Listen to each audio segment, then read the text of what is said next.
நண்பர்கள் அனைவருக்கும் வணக்கம். நம்முடைய வாழ்க்கையில் என்னதான் கஷ்டப்பட்டு உழைச்சாலும் பல காரியங்கள் செய்தாலும் சிலருக்கு தடைகளும் நஷ்டங்களும் தொடர்ந்து கொண்டே இருக்கும். இதற்கெல்லாம் காரணம் என்ன என்று யோசித்திருக்கீங்களா? நம்முடைய முன்னோர்கள் சொல்லும் ஒரே பதில் என்னன்னா, குலதெய்வ குற்றம் அல்லது குலதெய்வ அருள் முழுமையாக கிடைக்காமல் இருப்பதுதான். குலதெய்வத்தின் அருள் மட்டும் நமக்கு கிடைச்சிட்டா கோடி நன்மைகள் நம்மளை தேடி வரும்.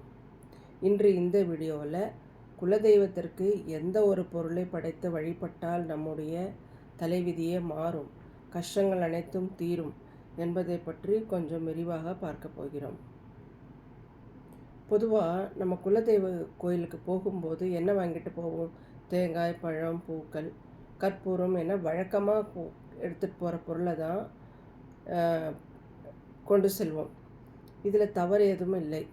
ஆனால் நம்முடைய வேண்டுதல் உடனே நிறைவேறவும், வீட்டில் உள்ள பண கஷ்டங்கள் தீரவும், மன கஷ்டங்கள் தீரவும் குலதெய்வத்திற்கு உகந்த மிக சக்தி வாய்ந்த ஒரு பொருள். அது என்ன அப்படின்னா, சுத்தமான பசுனை மற்றும் கல்கண்டு. நம்ம வாழ்க்கையில் இனிமையை கொண்டு வரக்கூடிய இந்த இரண்டையும் நாம் எப்படி பயன்படுத்த வேண்டும் என்று இப்போது பார்க்கலாம்.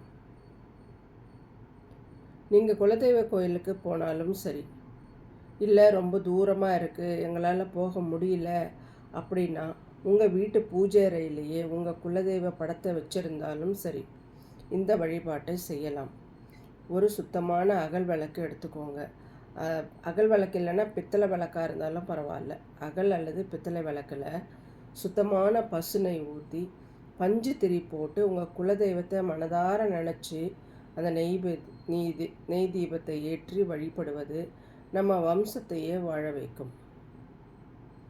அதோட ஒரு சின்ன கிண்ணத்தில் கல்கண்டு இல்லைன்னா வெல்லம் கூட சேர்த்துக்கலாம். அச்சு வெல்லம்னு சொல்லுவாங்கள்ல, அந்த வெல்லத்தை கூட நீங்கள் வைக்கலாம். உங்களால் முடியும் அப்படின்னா சர்க்கரை பொங்கல் செய்கிறது ரொம்ப விசேஷம். குலதெய்வத்துக்கு சர்க்கரை பொங்கல் வச்சு படைச்சா எல்லா சௌபாகியமும் கிடைக்கும். ஏன்னா அதில் நெய், வெல்லம் எல்லாமே இருக்கிறதுனால நம்ம தனித்தனியாக செய்ய வேண்டிய அவசியம் இல்லை. சக்கரை பொங்கல் படைச்சிங்கன்னா இன்னும் ரொம்பவே விசேஷம். அதை நைவேத்தியமாக வச்சு படைங்க. தீபம் ஏற்றின பிறகு குலதெய்வத்தோட நாமத்தை 108 முறை மனமுருகி உச்சரித்து உங்கள் வீட்டில் இருக்கிற பண கஷ்டம் தீர வேண்டும், குடும்பத்தில் அமைதி இருக்க வேண்டும் என்று வேண்டிக்கோங்க. வழிபாடு முடிந்ததும் அந்த கல்கண்டு அல்லது சர்க்கரை பொங்கலை வீட்டில் உள்ளவர்களுக்கும் முடிந்தால் மற்றவர்களுக்கும் பிரசாதமாக கொடுத்து விடுங்கள்.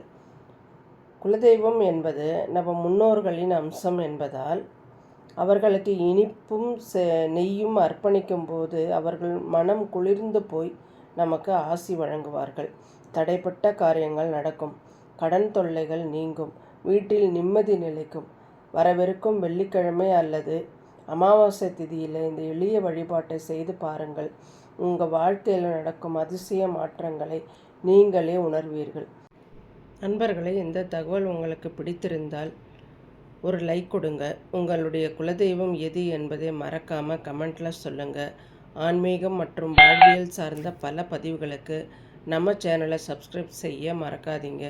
நன்றி. வாழ்க வளமுடன்.